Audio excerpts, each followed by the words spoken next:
Olá, eu sou Camila Lima e esse é o Fala Doutor, reportagem multimídia produzida pelo jornal A Tribuna.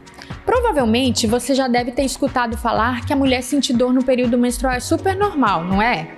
Só que esse pode ser um sinal de uma doença ainda pouco conhecida, a endometriose.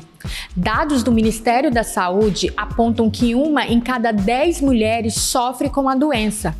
Estamos no Março Amarelo, mês de conscientização da endometriose. E para falar sobre o assunto, nós vamos conversar com a ginecologista especializada em endometriose, a doutora Thaísa Tinoco. Seja bem-vinda, doutora, ao nosso estúdio. Obrigada, Camila. Obrigada pelo convite de estar aqui com você. A gente que agradece. Doutora, para começar, eu acho que fica mais fácil para as pessoas que estão nos assistindo, ouvindo. Explica pra gente, o que é endometriose? Endometriose é quando o tecido da parte interna do útero, o endométrio, ele cai dentro da cavidade pélvica da mulher. Pensa numa bexiga de aniversário, numa bola de encher. Se a gente entrar dentro dessa bola, a superfície interna dessa bola, esse é o endométrio. O útero é como se fosse uma bola. Então, essa parte interna do útero é uma camada de células chamada endométrio. Quando essas células caem fora do útero, isso é endometriose. Então, endometriose é tecido endometrial fora do útero. E é caracterizado por uma inflamação crônica. A cada menstruação, essa inflamação vai aumentando. Então, isso só acontece com as mulheres que já tiveram aí a primeira menstruação. Isso não pode acontecer com uma menina que nunca menstruou. Não. Mas, na medicina, existem dados, coisas que a gente ainda não entende. Existem raríssimos casos de endometriose em homem. Nossa! Sim. Então, assim, o mais comum são mulheres na idade fértil, depois da primeira menstruação até entrar na menopausa. Esse é 99% dos casos. Isso em homem ou em crianças é muito raro. Mas em homem, se ele não tem? Então, em homem, existem algumas teorias para explicar a endometriose. A teoria mais aceita e a mais comum chama teoria de Sampson. Que teoria é essa? Que através das trompas, as trompas é um caninho, é um canal que liga lá dentro do útero com dentro da pelve. A menstruação seria retrógrada, o sangue menstrual voltaria pelas trompas e gotas de sangue pingam lá dentro da barriga. E misturado nessas gotas de sangue menstrual, as células endometriais caem ali dentro. Então, essa é a teoria mais aceita. Mas existem outras teorias, por exemplo, da metaplasia celômica, da metaplasia, porque é uma célula, ela pode se diferenciar em outras células. Então, no homem, uma célula do tecido do nariz, ela pode se diferenciar numa célula endometrial. E aí ela vai sendo estimulada, gera endometriose. Mas isso é muito raro, não é o comum. O mais comum é essa teoria de Sampson, que é a regurgitação tubária. Isso em mulheres? Em mulheres. Tá. E existe alguma causa para essa doença? Você já explicou que seria essa teoria, assim, mas tem uma outra causa, ou além dessa? Essa regurgitação do sangue da menstruação, na verdade, com todas as mulheres podem acontecer, né? Então, por que umas desenvolvem endometriose e outras não? Hoje a gente sabe que o fator imunológico, a imunidade, é um fator muito importante para a endometriose. Ou seja, naquelas mulheres que não desenvolvem endometriose, quando essas células endometriais caem dentro da pelve, o nosso sistema de defesa, os soldados que defendem o nosso corpo, percebem que essas células não são dali. Então, esses soldados matam essas células, então essas células morrem, esse sangue é reabsorvido e nada acontece. Quem tem endometriose é como se houvesse uma falha nessa defesa do corpo. Esse sistema de defesa imunológico, ele não é ativado. Então, as células caem dentro da pelve e permanecem vivas. Elas não são mortas. E aí, como elas permanecem vivas, quando vai ter o estímulo do endométrio do útero para crescer, essas células perdidas dentro da pelve, elas respondem a esse estímulo hormonal e geram um processo inflamatório. Depois, na outra menstruação, mais processo inflamatório. Então, a gente sabe que a imunidade tem tudo a ver com a endometriose. Pode haver algum fator hereditário? Eu Sim. tive, minha filha vai ter, Sim. ou minha mãe teve, eu vou ter? Sim, tem um fator hereditário, sim. Mulheres com endometriose, se tiverem filhas mulheres, essas meninas têm maior chance de ter endometriose. Mas se eu tive minha sobrinha, aí já fica uma coisa mais... Mas filhas. mais filhas, Primeiro né? grau. Entendi. Primeiro grau. E ela se manifesta logo que a mulher começa a menstruar, ou, por exemplo, né? Menstruei, daqui 1 ano eu vou começar a manifestar a doença. Tem um tempo até essas células aí, esse processo inflamatório começar a dar sinais. Boa pergunta. Isso é uma coisa muito importante de se saber. Por quê? A mulher pode começar com dor logo na primeira menstruação. Aquelas meninas que desde a primeira menstruação sempre sentem dor, sempre tem cólica menstrual. Ou pode se manifestar depois de 20 anos. Mas o que é importante saber? Que às vezes a menina com 12 anos, menstrua com 12 anos, começa a ter cólica. Vai às vezes no médico, um médico que tenha... que investigue a endometriose, né, que conheça da doença. Adianta pedir, por exemplo, uma ressonância da pelve para uma menina de 14 anos, mesmo ela tendo cólica? Provavelmente esse exame de imagem vai ser normal. Quer dizer que ela não tem endometriose? Não. Quer dizer que ela tem endometriose, mas ainda não deu tempo da doença se proliferar tanto, de gerar tanta inflamação a ponto de gerar aderência, nódulos no intestino, nódulos na bexiga. Então, às vezes é só uma doença superficial, mas tem endometriose. Por isso que exame de imagem normal não quer dizer que não tenha.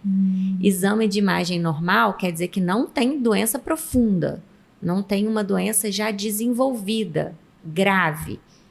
Mas exame normal pode ter uma doença superficial. Entendi. A gente tem a pergunta aqui da Analice. Ela fala assim: há 2 anos tenho tido dores intensas no período menstrual. Recentemente passei muito mal a ponto de quase desmaiar e precisar ser amparada no meu serviço. Poderia ser endometriose? Quais os principais sintomas? A senhora já até falou da dor, mas teriam outros sintomas? Sim. Isso que ela sente aqui pode ser um sinal? Pode ser. Pode ser endometriose e tem grande chance de ser endometriose, porque a endometriose ela causa uma dor incapacitante. Ela chega a um ponto de precisar de ir para o pronto-socorro, de tomar remédio na veia, de ficar deitada em casa, de faltar ao serviço, ou aquela menina faltar à escola. A endometriose, a dor da endometriose é uma dor grave, é uma dor que realmente que a gente chama de incapacitante. Outros sintomas, junto com a dor, com a cólica menstrual, pode ser dor ao evacuar, fincadas e pontadas no ânus, principalmente no período menstrual, sangue nas fezes, pode ter dor para urinar ou uma sensação de não esvaziamento completo da bexiga. O que é isso? Vai no banheiro agora, tem aquela sensação de vontade de fazer xixi. Vai no banheiro, faz xixi. Dá 20 minutos, parece que a bexiga está cheia de novo. Vai no banheiro de novo, faz mais um pouquinho de xixi. Dá meia hora depois, parece que a bexiga não esvazia completamente, então dá vontade de ir no banheiro toda hora. Isso também é um sinal de endometriose. Outro sinal importante de endometriose é dor na relação sexual. Nossa, era a pergunta que eu ia fazer. E também dificuldade para engravidar. A endometriose pode ser um fator que dificulte a mulher de engravidar. Eu quero até abrir uma aspa aqui, né, para compartilhar que eu tenho, né, porque é uma doença crônica, endometriose, só que isso que você tá falando, assim, eu consigo ver tudo que eu passei. Começou logo que eu tive a minha primeira menstruação e também tem uma questão que eu até queria te perguntar. Um sangramento muito intenso é um sinal também, doutora? Porque eu, além da dor, eu tinha um sangramento intenso. Era uma coisa que eu já cheguei a passar vergonha na escola, assim, de acontecerem coisas que me deixaram bem constrangida. E isso logo que eu tive minha primeira menstruação, com 12 anos. Foi quando começou sua endometriose. Sim. E ela, com o tempo, foi se desenvolvendo. E você falou da bexiga. Uma coisa que aconteceu, eu não conseguia segurar xixi. Inúmeras vezes, gente. Eu já fiz xixi na roupa, sério. Eu não conseguia. Até minhas amigas falavam, Camila, não é possível, você não consegue. Não conseguia segurar xixi. Passavam mais de 7 dias sem evacuar, porque os focos, no meu caso, estavam no intestino, eu não sabia, mas aí depois que eu fui descobrir que tudo isso estava relacionado à doença. A minha vida, assim, a barriga muito inchada, a questão da dor na relação sexual. Já teve vezes de eu precisar tomar remédio depois, porque eu sentia muita dor. Então, assim, Era uma dor que eu não sei nem explicar. Quando você fala da dor incapacitante, eu consigo entender perfeitamente. A questão do fluxo menstrual, a endometriose ela não causa um fluxo menstrual intenso. Mas quem tem um fluxo menstrual intenso tem maior chance de desenvolver endometriose. Porque maior vai ser a regurgitação tubária e mais células endometriais vão cair dentro da pelve. E essa doença, ela pode ser assintomática? Pode. A menor porcentagem das mulheres são assintomáticas. Então, naquelas mulheres assintomáticas, que não... O principal sintoma é... E a gente fala assintomática, na verdade, ela tem geralmente um sintoma, mas que não liga à endometriose. Não tem dor, não tem cólica menstrual. Então, acha que endometriose é cólica menstrual. Mas, às vezes, tem essa sensibilidade vesical, de ir no banheiro toda hora, mas não liga à endometriose. Às vezes tem um incômodo leve na relação sexual, dependendo da posição, porque dependendo da posição, quando tem uma penetração mais profunda, que gera dor. Então, às vezes, não tem o costume, o hábito de mudar de posição, não sente o incômodo mais, porque não está acostumada a mudar de posição, é sempre naquela. E outra coisa que às vezes a mulher também não liga à endometriose é a dificuldade de engravidar. Então, essas mulheres assintomáticas, na maioria das vezes, elas vão desenvolver uma doença mais grave, porque a doença vai crescendo e ela não percebe, não dá sinal. E quando que vai perceber? Quando vai tentar engravidar. E aí, quando vai tentar engravidar, tem dificuldade, não consegue, e na pesquisa, por que não está conseguindo engravidar, descobre endometriose. Você falou da cólica. É normal sentir cólica? Não é normal sentir cólica. Nenhuma dorzinha? Nenhuma dor. Não é normal ter dor na relação sexual. Eu já atendi mulheres que falavam assim, doutora, eu achava que era assim. Eu achava que era normal ter dor. Não é para sentir dor. Nem na menstruação, nem na relação sexual. Porque igual essa analista, ela até falou comigo, Camila, eu tomava um remédio e aí depois ele parou de fazer efeito. Agora aí tomei outro, aí esse outro parou de fazer efeito, agora eu tô tomando um mais forte. Porque a doença está progredindo, né? A inflamação vai aumentando. E aí a gente tem que aumentar o nível da analgesia, tem que aumentar a potência desse anti-inflamatório, desse analgésico, entendeu? Entendi. E quais órgãos que ela pode afetar? Porque não fica, né? Além de útero, quais outros? O mais comum é o que está em volta do útero. Na frente do útero está a bexiga, atrás do útero está o intestino, e do lado do útero estão as trompas e os ovários. Então, o mais comum é isso que está em volta do útero. A bexiga, o intestino, os ovários e as trompas. E atrás também do útero passam os nervos da pelve. Então, é muito comum ter lesão nervosa nesses nervos. E o principal nervo que está envolvido nisso daí é o nervo hipogástrico, que faz o funcionamento da bexiga e o funcionamento do intestino. Mas assim, igual... Ela pode ir para outros órgãos do corpo em casos raros? Sim. Então, mais comum é na pelve, mas pode ter no apêndice. É comum ter endometriose no apêndice. Tem partes do intestino mais alto. No diafragma, também é comum ter endometriose no diafragma. No pulmão, pode ter no nariz, no umbigo, no cérebro. Gente, no coração. cérebro? Mas são casos, assim, muito raros. O mais comum é a pelve e o que está em volta do útero. Apêndice, parte de intestino mais alta e diafragma. Esses são os mais comuns. Mas também não é tão raro ver de pulmão. Coração, nariz, esses são bem mais raros. Entendi. E aí a gente, né, voltando ao assunto da questão do diagnóstico. Eu já li, foi até o meu caso, demorou mais de 10 anos. Por que o diagnóstico ele é tão demorado? E tem, assim, algum exame que seja padrão ouro para descobrir a doença? Então, por que é demorado? Porque a nossa cultura é uma cultura de não levar em conta a cólica menstrual. Então, aquela menina de 12 anos que menstruou e tinha dor, a mãe leva no ginecologista. O ginecologista fala, não, isso é normal. Isso daí, com o tempo, melhora. É porque ainda está novinha, né? O eixo que faz a menstruação do ovário, o cérebro, ainda está amadurecendo. E aí a gente vai protelando. Quando casar, passa. Quando engravidar, melhora. Depois que tiver a primeira relação, melhora. Então, essa é uma cultura de banalizar a dor na menstruação. Então, isso vai se protelando, isso vai empurrando com a barriga até um momento que fica insuportável. Que a mulher fala, não tem como, eu não tenho como mais viver, deixar de trabalhar 3 dias no mês, todos os meses. Não conseguir ter relação sexual por conta da dor. E aí, geralmente, isso demora de 10 a 15 anos. Gente, eu lembro, né, que eu descobri jogando no Google, porque eu sentia dor e falava, gente, aí fiz ultrassom, nada. Aí joguei dor, né, durante o período menstrual apareceu endometriose. Outra coisa importante, ultrassom endovaginal comum não diagnostica endometriose. Aliás, o diagnóstico, como que faz o diagnóstico? O diagnóstico é pela conversa. É aquela mulher que senta no consultório e fala, doutora, eu sempre tive dor na menstruação, desde a minha primeira menstruação, quando eu era adolescente, tinha um fluxo menstrual intenso, menstruava muito, precisava de faltar à escola, tinha que tomar remédio na veia. Na medida que o tempo foi passando, a intensidade dessa dor piorou, ou quando eu comecei a ter relação sexual, comecei a usar o anticoncepcional, a dor diminuiu um pouco com o uso do anticoncepcional. E aí, quando eu comecei a ter dor na relação sexual, isso é endometriose. Só de conversar, fala, essa mulher tem endometriose.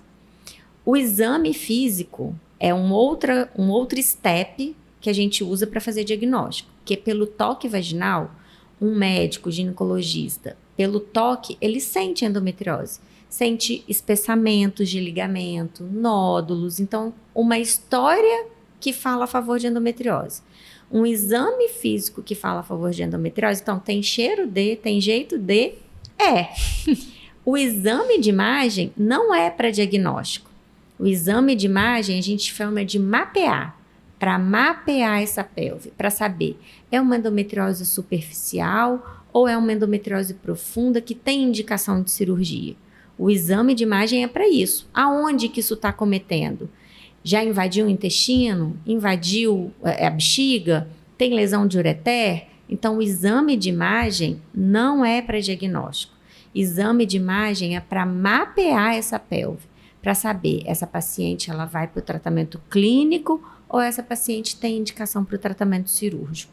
É para isso. Entendi. Das mulheres que têm a doença, quantas podem ter dificuldades para engravidar? Mais ou menos 40% das mulheres com endometriose podem ter dificuldades para engravidar. Quase 60% não.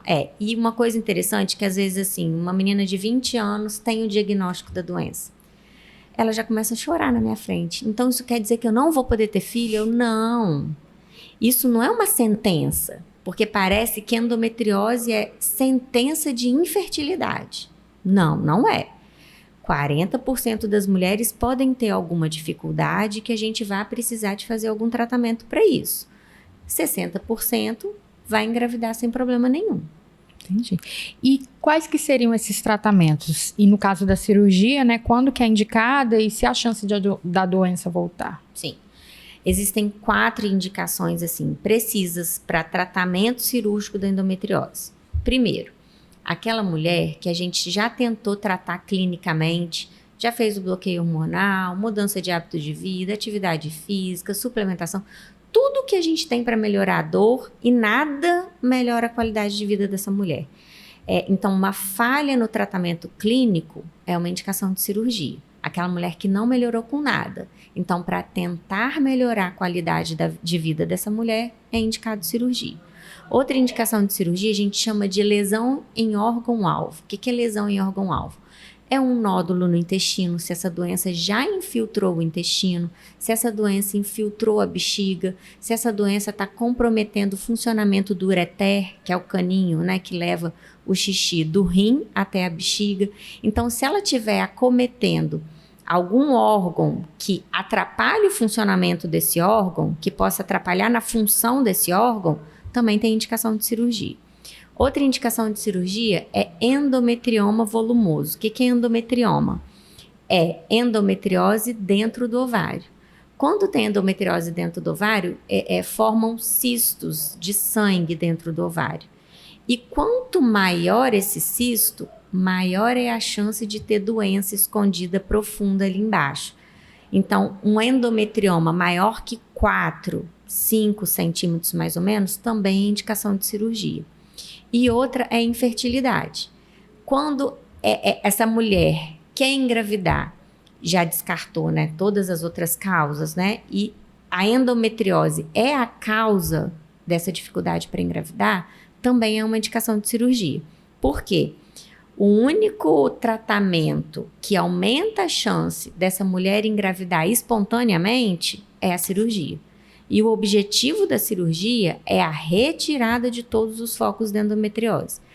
Lá atrás se fazia o quê? Queimava os focos, o que chama de cauterização de focos. Cauterização de focos não trata doença. Tem que cortar e tirar aquele pedaço doente. Então, se tem pedaço do intestino doente, tem que tirar pedaço do intestino. Se tem pedaço do ureter, tem que tirar pedaço do ureter. Se tem pedaço da bexiga, tem que tirar pedaço da bexiga. Para quê? Para limpar essa pelve, para restaurar a anatomia da pelve, diminuir a inflamação e aí, assim, essa mulher tem uma maior chance de engravidar espontaneamente. Mas falando de tratamento medicamentoso, porque eu já ouvi assim, né? O anticoncepcional trata. Não trata. O anticoncepcional melhora a dor. O objetivo do tratamento clínico é dar qualidade de vida a essa mulher que tem dor. Então, o tratamento clínico não vai sumir a doença que está lá dentro. A doença ela vai continuar lá dentro, mas a gente consegue diminuir essa inflamação. Então, consegue diminuir a dor. Então, o objetivo do tratamento clínico é melhora da qualidade de vida da mulher, é melhorar a dor. A doença ela vai continuar lá. E a gente sabe que quando usa anticoncepcional de forma contínua, né, que a gente chama do bloqueio hormonal, não só o anticoncepcional, né, tem vários hormônios que a gente pode usar, a gente diminui um pouco o estímulo dessa doença. Então, ela tende a ou parar de crescer ou crescer de uma forma menos... Como é que eu falo? Menos intensa. Ela cresce de uma forma menor. Mas bloqueio hormonal também não quer dizer que a doença não vai crescer. Toda mulher com endometriose tem que fazer acompanhamento com um médico que entenda da doença. Porque mesmo sem dor nenhuma e bloqueada, a doença pode crescer. Então precisa de um acompanhamento. O que você indicaria assim, né? Para esse tratamento além do remédio ou cirurgia, o que a mulher com endometriose precisa ter? Uma mudança no estilo de vida? O que é primordial aí para tentar controlar a doença, já que é uma doença crônica? Sim, mudança da alimentação e de hábitos de vida são fundamentais. Às vezes a gente não acredita no poder que tem a alimentação. Verdade. E mulheres com endometriose, elas têm uma experiência muito importante com isso. Por quê? Se você muda sua alimentação para uma alimentação saudável, eu falo que tudo que Deus deu é bom. Tudo que o homem faz é mais ou menos e ruim. Então, tudo que vem da terra, que é natural, pode comer tudo. Então, quanto mais limpa sua alimentação, menos inflamado o seu corpo vai estar. Quanto mais industrializado, ultraprocessado, açúcar é altamente inflamatório. O glúten, que é a farinha branca, pão, macarrão, bolo, é altamente inflamatório e piora o funcionamento do intestino. Carne vermelha, leite de vaca, tudo isso inflama o corpo. Então, quanto menos comer disso tudo que é inflamatório, melhora a sua qualidade de vida.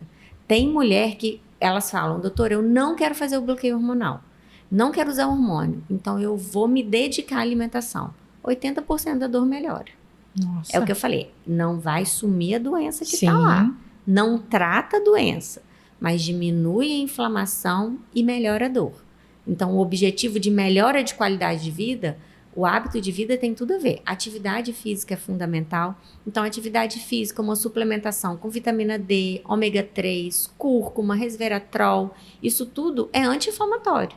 Então, o seu corpo vai estar mais saudável. Quanto mais saudável o seu corpo tiver, menos inflamado ele vai estar e menos dor vai sentir.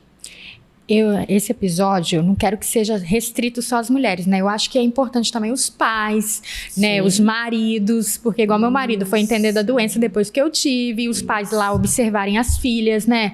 Então, assim, doutora, nesse mês de conscientização, não só para as mulheres, né? Mas para toda a família, homens, avós, tios, tias, eu gostaria que a senhora deixasse uma mensagem, né? O que a gente precisa estar atenta a essa doença que, igual você falou, é crônica. A gente viu muitas famosas vindo à tona, falando, e aí a doença ganhando mais visibilidade. Qual é a mensagem que você deixaria para as pessoas que estão nos ouvindo? Eu acho que é importante dar voz o que a mulher está sentindo. Se a mulher está se falando que ela tem dor, é acreditar nessa dor. E saber não achar que é frescura, né? Não achar que é frescura. Porque isso também é outra coisa cultural, de que dor é frescura. Às vezes um homem fala assim, como assim você tem cólica menstrual? Tipo, como você faltou o trabalho porque tem dor? É meio que, parece que é inadmissível isso, né? É entender que a dor pode ser incapacitante, que a cólica menstrual não é normal. Então, aquela menina adolescente que tem dor, que os pais fiquem atentos, se tem distensão abdominal, aumento de gases, constipação intestinal, isso tudo é sinal de endometriose. Que fiquem atentos e deem ouvidos à queixa dessas mulheres. O marido, se a mulher está reclamando que numa certa posição é incômodo, dói, machuca, dê importância. Não fique achando que isso é frescura. Então, dor na relação sexual também é um sinal de endometriose. Que ele se sensibilize e acredite naquilo que a mulher está falando. Então tá bom, doutora. Muito obrigada pela sua Obrigada presença, vindo aqui no nosso estúdio falar desse assunto. Espero, né, que várias pessoas sejam alcançadas e possam entender melhor dessa doença. Exatamente. Obrigada. Obrigada, que doutora. realmente esse março amarelo sirva para a gente levar a endometriose aí a quanto mais mulher e famílias, né, e mães e maridos souberem, melhor. Ok, obrigada, doutora. Obrigada a você, Camila. Esse foi o Fala Doutor, uma reportagem multimídia produzida pelo jornal A Tribuna. E esse episódio está disponível na versão impressa de A Tribuna, no portal Tribuna Online, no nosso canal do YouTube e nos principais tocadores de podcast.